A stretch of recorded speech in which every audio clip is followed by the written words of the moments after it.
President Bongbong Marcos urged Filipinos to prioritize health and safety while enjoying the holiday season in his Christmas vlog with First Lady Liza Araneta Marcos. Mobile journalist Julie Baiza with a report. President Bongbong Marcos reminded Filipinos to look after their health and safety even while enjoying the holiday season. The president shared this message in his Christmas vlog with First Lady Liza Araneta Marcos. Sa pagkain, yung sakto lang po.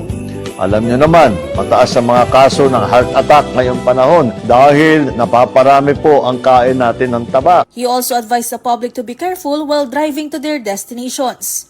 President Marcos did not forget to remind everyone to be cautious with firecrackers, especially as the New Year approaches. Iwasan na natin yan. Doon na po tayo sa mga turotot at iba pang malingay na mga laruan para kumpleto at masaya ang pagsalubong natin sa darating na bagong taon. The first couple also shared light-hearted advice as they answered numerous Christmas questions from netizens. Ano ang dapat sabihin sa kamag-anak kapag sinabi niya, "Uy, tumaba ka"?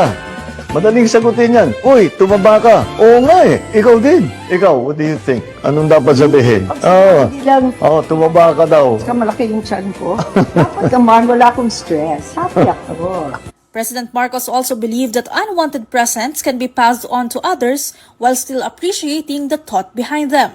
And when asked whether it is acceptable for godparents to avoid their godchildren, Ay kami hindi namin pwedeng pagtaguan dahil madali kaming hanapin.